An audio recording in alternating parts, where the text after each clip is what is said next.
Bismillahirrahmanirrahim. Mu'adz bin Jabal, dari sahabat Mu'adz bin Jabal radhiyallahu anhu, semoga Allah ridha kepadanya, qala, dia berkata, ata Rasulullah rajulun, ata telah datang Rasulullah kepada Rasulullah rajulun, seorang laki-laki.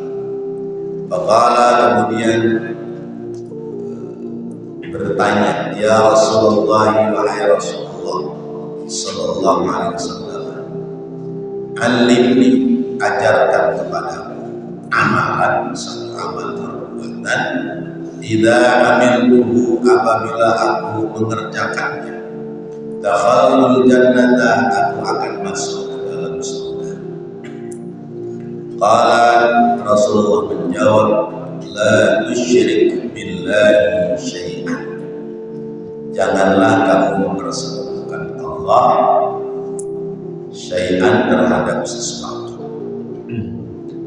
Wa in 'udzibta, sekalipun kamu disiksa, wa hurrita, dan sekalipun kamu dibakar, wa ati' walidayka, dan taatlah kepada ibu bapakmu, wa in akhrajaka, sekalipun kamu harus meninggalkan min malika, dari harta, wa min kulli syai'in, dan dari tiap-tiap sesuatu, huwa laka, huwa yang dia laka menjadi milik, wala tatrukis salata, wala tatruk, dan janganlah kamu meninggalkan as-salata, salat muta'ammidan, dengan sengaja. Fa inna, karena sesungguhnya man, orang taroka, yang meninggalkan as-salat, as-salat, karena sesungguhnya orang yang meninggalkan salat muta'ammidan, dengan sengaja, faqad bari'at minhu dhimmatullah ta'ala, faqad bari'at, maka sungguh telah dibebaskan minhu, daripadanya, dhimmatullah ta'ala, perlindungan Allah ta'ala. Rawahu Tabrani wa qala al-Mundhiri,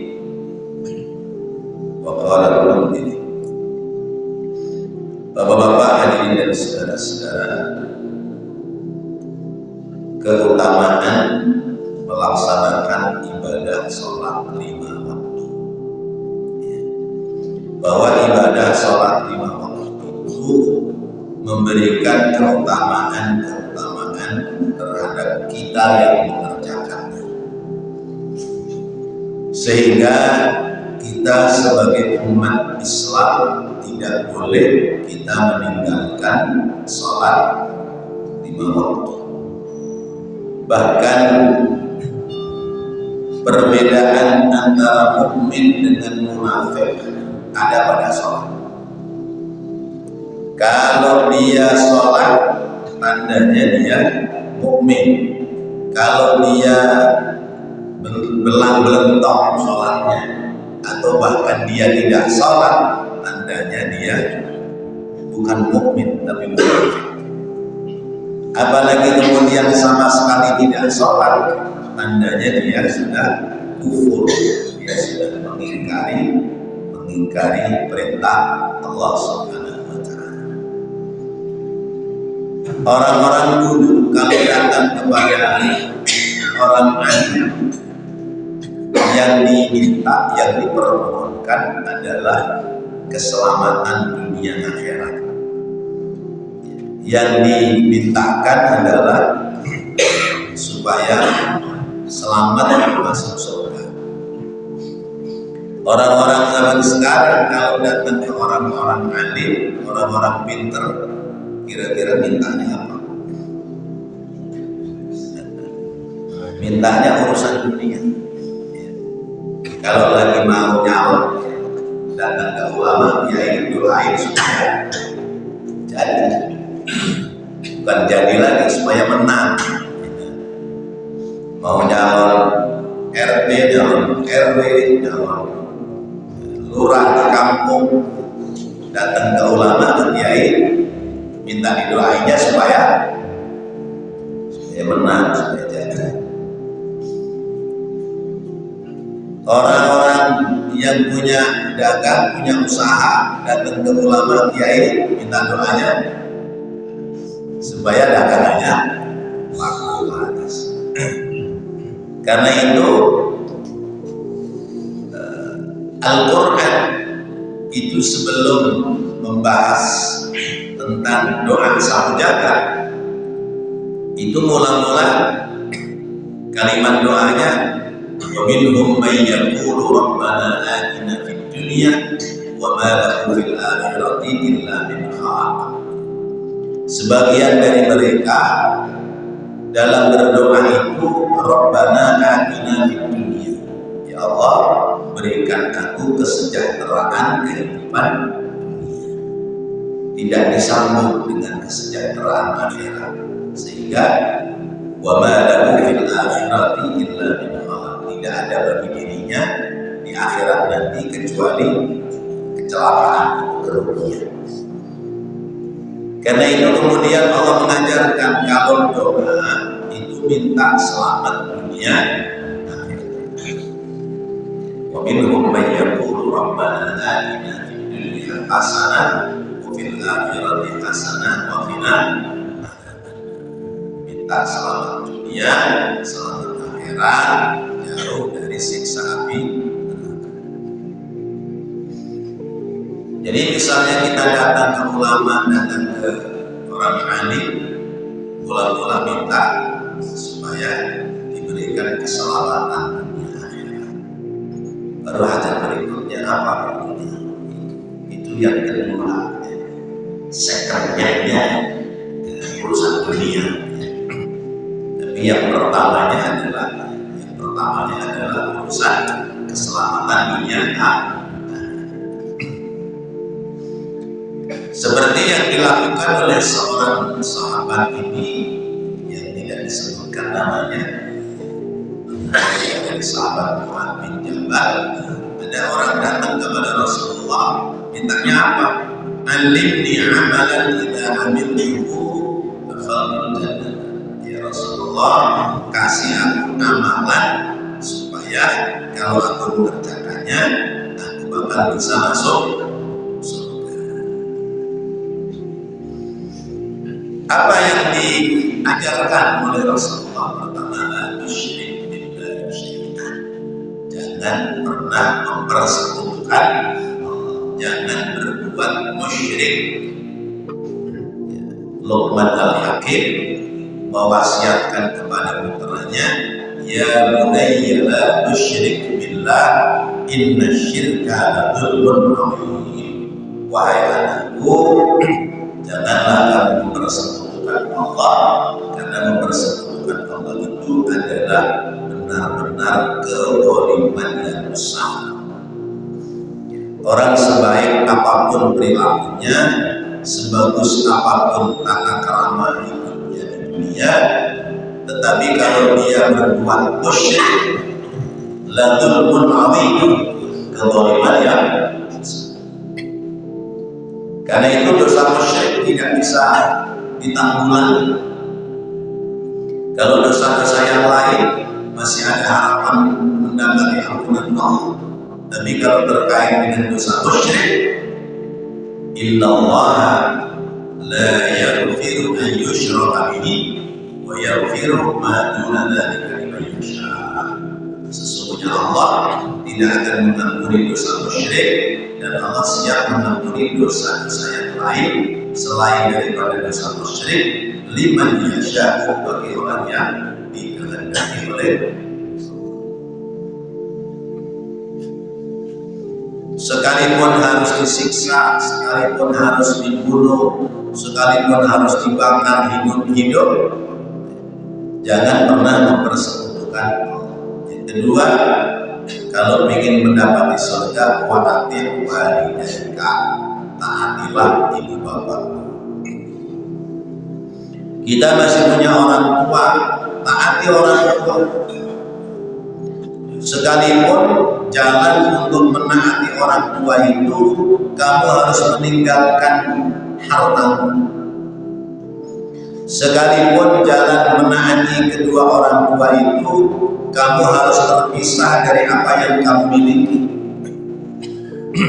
Karena sebesar apapun hartamu, sebanyak apapun yang kamu miliki, kalau kamu tidak mendapati ridhonya orang tua, maka kamu tidak akan bisa masuk. Jadi harus seperti itu. Dan ini berat. Seperti misalnya orang-orang yang punya profesi-profesi yang harganya sudah mahal. Contoh misalnya, orang ini diundang acara, padahal nilai acara itu transportnya misalnya 5 juta atau 10 juta. Pada waktu yang sama, dia diundang, dipanggil sama orang tuanya. Kira-kira gimana Pak? Datengin panggilan orang tua yang tidak ada apa-apanya sama materi dunia, atau datengin yang dia undang yang harus yang akan dibayar nilai 10 juta. Nilai apa?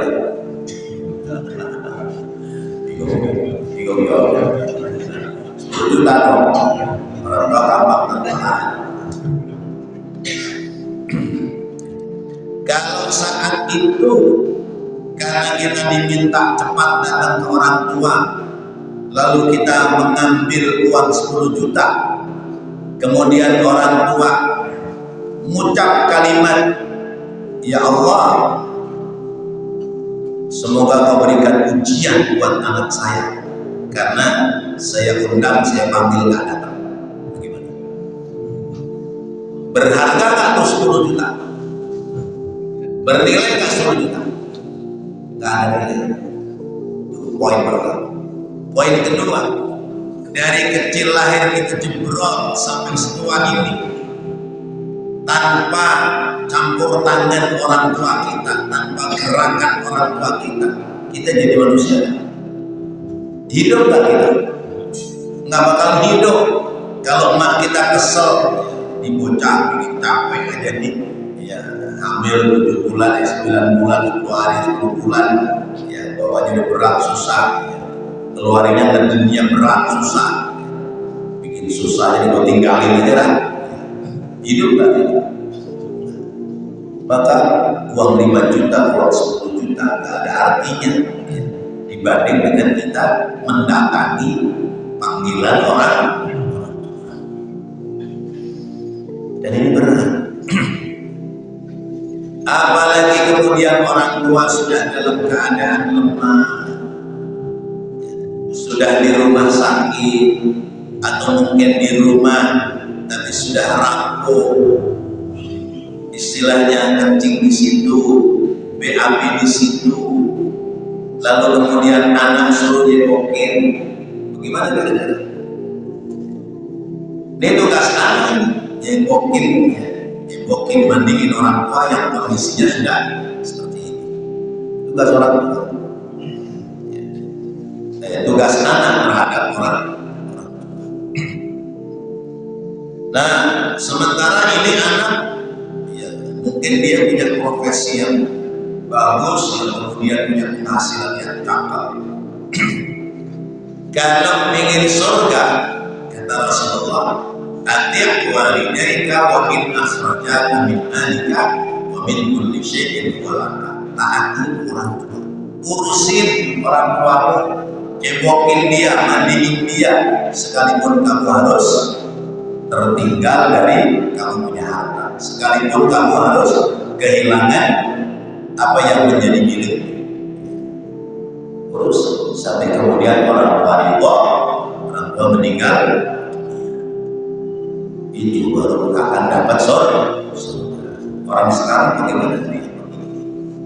Paling ujung-ujungnya sewa orang suruh ngurusin orang tua.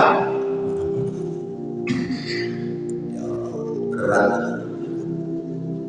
apalagi di zaman sekarang ya, orang tua nggak bentak anak-anak, nggak bentak orang tua aja sudah luar biasa, apalagi merawat orang tua sampai kondisi orang tua yang lemah, orang tua menjadi ridho.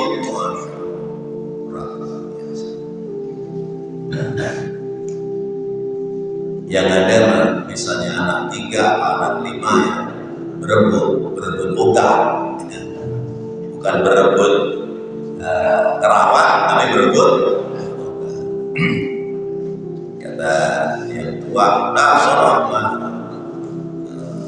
adik aja, adiknya sama adiknya aja, akhirnya bobol lalu galak, sono kemari nggak ada yang terima, ujung-ujungnya taruh di panti.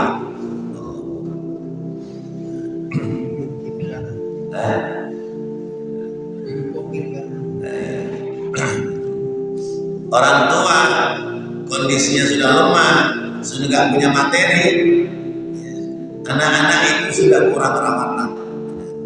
Tapi kalau orang tua biar kata lemah, masih punya penghasilan, masih punya materi, anak-anak masih ada yang melirik. Makanya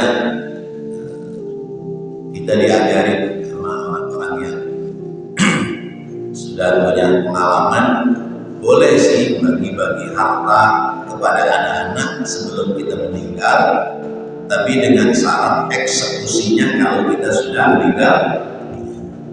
Sebab kalau dieksekusi sekarang, dibuat kamu, dan bapak ini udah gak punya apa-apa, yang udah bapak kasih semua ke kamu. Di saat kita sakit, karena kita sudah gak punya apa-apa, itu anak sudah, ya kecuali anak yang berbakti, anak sudah kurang pada orang tua. Jadi kalau di atas nama kamu, di atas nama kamu, di atas nama kamu, tapi eksekusinya nanti kalau kita orang tua meninggal, nah itu masih dipikirin sama anak. Karena takutnya ketika tidak sayang, dicabut pemberiannya.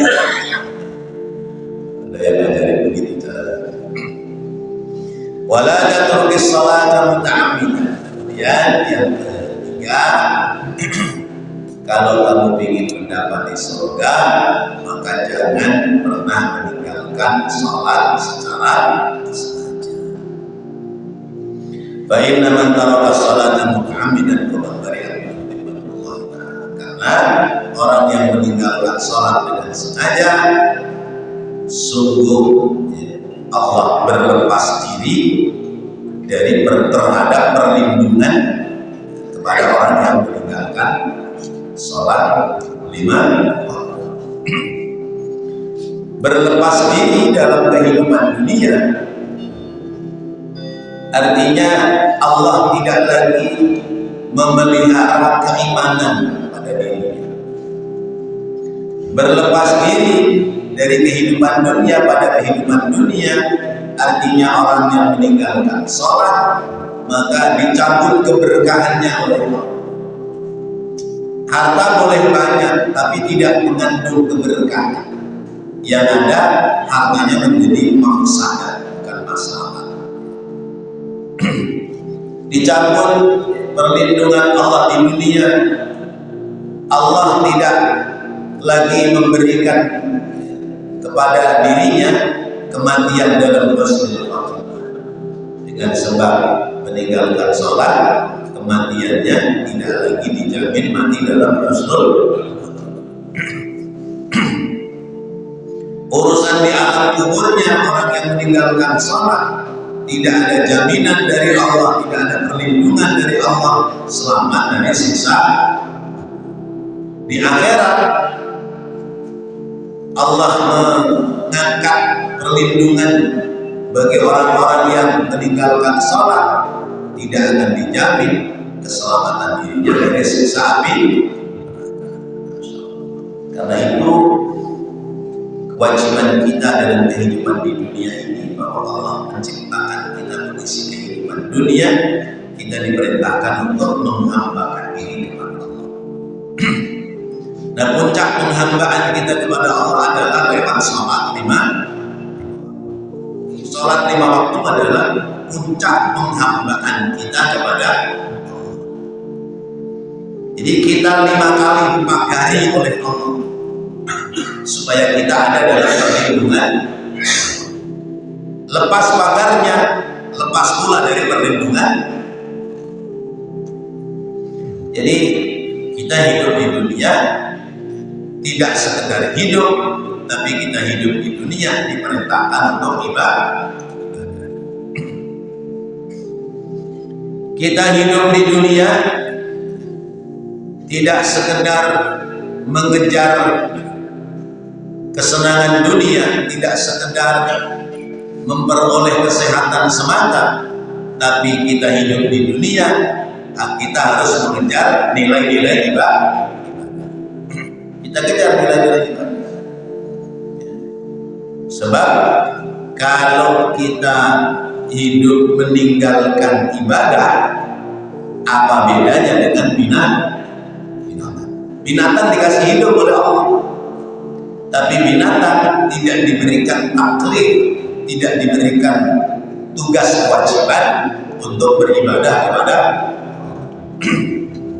yang dikasih tugas ibadah 2, jin dan manusia. Wa ma khalaqtul jinna wal insa illa liya'budun. Makanya kambing nggak ke masjid nggak apa-apa, ayam nggak ke masjid nggak apa-apa, karena memang tidak ada hukum taklif mereka untuk ibadah. Ayam, kambing, lembu, sapi nggak sholat nggak masalah, karena itu binatang. Sementara manusia ada kewajiban melaksanakan ibadah. Maka kalau manusia meninggalkan ibadah, apa bedanya dengan binatang? Hidup bukan sekedar memberikan kelanjutan keturunan. Hidup bukan sekedar menjaga keturunan. Karena kalau hidup sekedar menjaga keturunan untuk kelangsungan hidup manusia, apa bedanya dengan kucing? Kucing sekali beranak bisa 3, bisa 5, bisa 7. Tapi kucing tidak ada tugas kewajiban ibadah. Anaknya banyak, beribadah nggak sholat, nggak ada urusan dengan kucing. Manusia punya anak, tidak punya anak, yang kita wajib melaksanakan ibadah. Karena ibadah itu sudah wajib. Kalau kita meninggalkan ibadah, berarti nilai-nilai manusiawinya itu sudah kita abaikan. Nilai-nilai kemanusiaannya yang dicipta oleh Allah di pentas dunia sebagai khalifah itu kita abaikan, sehingga kita menjatuhkan diri, menyamakan diri dengan makhluk lain selain makhluk manusia. Karena jelas bahwa jinna dan insa illa liya'budun. Bahkan dalam menghambakan diri kepada Allah, kata Allah, wa'bud rabbaka hatta ya'tiyakal yaqin. Sembahlah Tuhanmu sehingga datang kepadamu sebuah keyakinan. Yakin bahwa ibadah itu penting. Kapan orang tahu, orang yakin bahwa ibadah itu penting? Kalau dia sudah mati. Kalau sudah mati baru tahu. Kalau belum mati, orang ibadah, sholat, capek doang. Jadi kalau sudah mati baru tahu, ini makna manfaat dari ibadah. Hatta yang jadi ada 3 poin kita apabila ingin sampai ke surga. Yang pertama, jangan mempersekutukan Allah apapun alasannya. Yang kedua, taat kepada kedua orang tua sekalipun harus meninggalkan kita punya harta. Yang ketiga, jangan pernah meninggalkan sholat 5.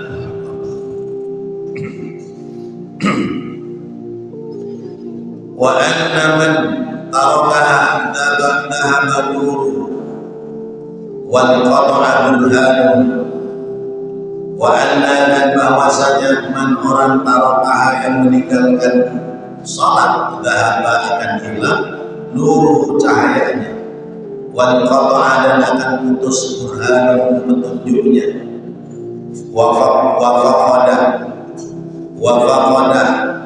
dan akan hilang an-najatu keselamatannya fil akhirati di negeri akhirat. Fa'an Abdullah bin Umar, maka hadis riwayat dari Abdullah bin Umar radhiyallahu anhu, semoga Allah ridha kepada keduanya, anin nabiyyi, dari Nabi Muhammad sallallahu alaihi wasallam, annahu, bahwasanya Nabi zakar menyebutkan as-salata, tentang salat, yauman, pada suatu hari, faqala, maka Nabi bersabda, man hafadha 'alaiha kana lahu nurun wa burhanan wa najatan yaumil qiyamah, wa man lam yuhafidh 'alaiha lam yakun lahu nurun wa la burhanan wa la najatan. Sebab siapa yang bisa memelihara salat 5 waktu dengan baik akan mendapati beberapa keuntungan. Yang pertama, dia mendapatkan cahaya iman. Cahaya imannya itu bersinar dari dirinya. Bagi orang yang salat 5 waktu, dia mendapati cahaya iman. Maka orang yang salat dengan orang yang tidak salat, cahayanya beda. Dari wajah, dari mukanya itu beda. Sekalipun orangnya hitam, tapi kalau dia sholat 5 waktu, hitamnya hitam manis. Sekalipun hitam, banyak orang, hitamnya kepala kereta api. Sekalipun dia putih, kalau dia itu tidak sholat, tidak ada cahaya iman, itu putihnya buruk. Gak ada cahaya, gak ada seger-segernya. Masya Allah, kan yang pada hadir di sini kan, ya cahaya semua, bersinar semua. Karena orang ahli ibadah, ahli sholat 5. Yang kedua, mendapatkan burhan, mendapatkan petunjuk. Orang sholat, orang ahli sholat itu mendapati petunjuk, memperoleh ketenangan hati. Hatinya tenang, jiwanya tidak gelisah, sebab dia telah mendapati ketenangan langsung dari Allah. Innal ladzina qalu rabbuna Allah tsumma istaqamu tatanazzalu 'alaihimul malaikah. Sesungguhnya orang-orang yang telah mengatakan Tuhan kami adalah Allah, yang telah melaksanakan sholat 5 waktu, sumastaqamu, kemudian istiqomah dalam sholat 5 waktunya, tatanazzalu 'alaihimul malaikatu, malaikat-malaikat turun seraya membisikkan di hati orang-orang yang sudah istiqomah, la takhafu wa la tahzanu, tak usah takut, tak usah khawatir menghadapi kehidupan dunia. Karena dunia ini sudah diatur. Maka nggak ada orang stres. Bagi orang yang sudah sholat 5 waktu ibadah dengan baik, tidak ada itu stres, bingung, khawatir, besok mau makan apa, nggak ada.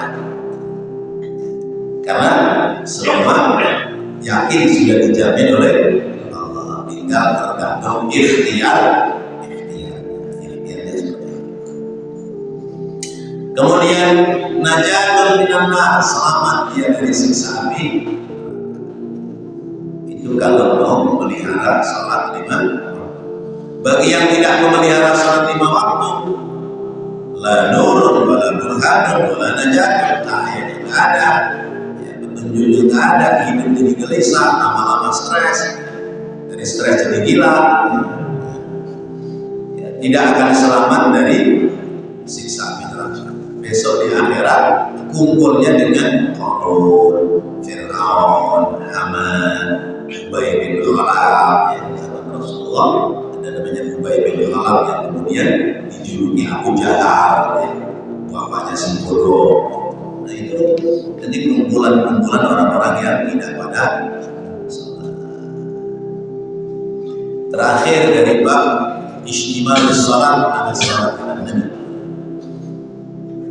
Wa an Jabir radhiyallahu anhu qala, dari sahabat Jabir dia berkata qala Rasulullah SAW, bersabda Rasulullah SAW, bainar rajuli wa bainal kufri tarkus salat, antara ar-rajul yakni orang mukmin, orang muslim, wa bainal kufri, dan antara orang kafir, orang yang kufur, tarkus salati adalah meninggalkan salat.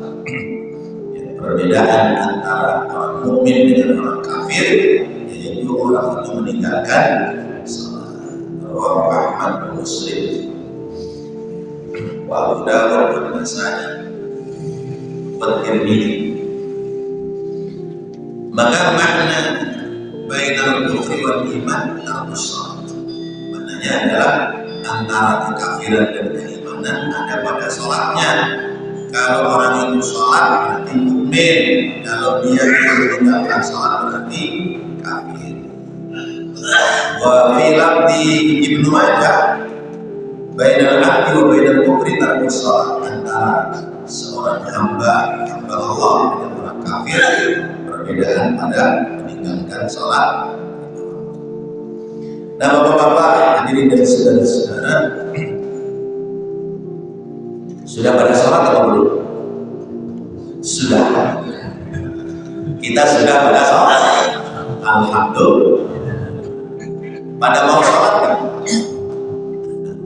Kita kan sudah sholat. Sesudah sholat kita mau sholat. Kita sholat, sesudah sholat mau sholat. Maka kalaupun kita diputus oleh kematian, maka niat mau sholatnya itu yang membawa selamat. Kita sudah sholat nih, terus kemudian niat mau sholat, artinya tidak akan meninggalkan sholat. Umur kita hari ini 60, masih ada niat mau sholat. Kalau umurnya ditambah 10 tahun, sholat kan? Sholat. Ditambah lagi 20 tahun, sholat kan? Ditambah lagi 50 tahun, sholat kan? Ditambah lagi 100 tahun, sholat kan? Berarti selama kita hidup, kita niatannya tidak ingin meninggalkan sholat. Pantas kalau kemudian masuk sholat. Kemarin gak sholat,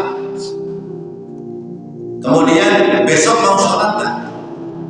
Yang kemarin gak sholat, kita tahu bukan urusan kita. Tapi kayak-kayaknya yang kemarin tidak sholat, hari ini tidak sholat, besok belum tentu sholat. Maka kalau dia dikasih umur tambahin 10 tahun, sholat enggak? Belum tentu sholat. Ditambahin 20 tahun, belum tentu sholat. Tambahin 50 tahun, belum tentu sholat. Tambahin 100 tahun, belum tentu sholat. Pantas orang meninggalkan sholat, mati, masuk dalam neraka. Kenapa? Nggak ada niatan mau sholat. Cuma tinggal sholat kita itu butuh ilmu. Ya. Sholat kita tidak sekedar kendelak dan telur semata, tapi kita butuh punya ilmu. Modal kita dalam ibadah 3. Ya. Pertama, butuh ilmu. Tata cara ibadah, diterimanya ibadah, kemudian hasil dari ibadah, kehati-hatian kita dalam ibadah, itu namanya ilmu. Salat ada ilmunya, namanya ilmu fikih kaitan dengan tata cara salat. Sebelum salat ada wudu, ada ilmunya, maka kita kudu ngaji tentang wudu, ngaji bab salat, ngaji bab yang lain supaya ibadahnya diterima. Yang kedua, orang sholat, orang ibadah itu butuh namanya istiqomah. Istiqomah dalam ibadah. Ya kita ini. Sebab istiqomah seandainya ditambah umur 100 tahun dia tetap sholat. Tapi kalau nggak istiqomah, hari ini sholat, besok kan, bisa sholat, besok kan. Ya, kalau dia mati, nggak terhitung orang yang sholat terus. Karena ada niatan-niatan meninggalkan sholat. Karena itu ibadah untuk istiqomah harus lancar terus-menerus. Keadaan sulit, keadaan senang, susah, payah, ya, lagi banyak kenikmatan, sedang sehat, sedang sakit, istiqomah dan pernah berhenti. Kemudian yang ketiga, ibadah untuk niat yang benar. Kita sholat niatnya apa? Kita sholat niatnya ya menjalankan kewajiban. Usolli fardhu subhi raka'ataini mustaqbilal qiblati adaan ma'muman billahi. Niatnya karena Allah. Jangan kita niat sholat ke masjid ingin jadi imam. Ya. Kita niat sholat ke masjid, ya, rajin ke masjid supaya diangkat jadi merpok. Jangan pula kita niat di masjid supaya nanti jadi pengurus. Jangan pula kita niat sholat ke masjid supaya dipukul mantu. Ada calon perempuan yang sholat terus di sini, saya mau rajin sholat di sini, biar nanti diperhitungkan kalau lapar anaknya. Itu berarti niatnya bukan karena Allah. Kalau begitu nggak sampai kepada Allah. Jadi pertama diperlukan ilmu, yang kedua diperlukan istiqomah, yang ketiga diperlukan niatnya supaya ibadah kita menyelamatkan kita dari siksa Allah yang diberkati, supaya kita mendapatkan keberuntungan sampai ke dalam surga Allah Subhanahu wa taala. Wallahu a'lam. Mudah-mudahan apa yang kita bahas kita pelajari menjadikan ilmu yang bermanfaat dan kita bisa amalkan dalam kehidupan kita sehari-hari. Amin ya Allah ya Rabbal alamin. Ya Rabbal alamin. وتب علينا انك انت التواب الرحيم رب اغفر وارحم وانت خير الراحمين وصلى الله على سيدنا محمد وعلى اله وصحبه وسلم والحمد لله رب العالمين. وما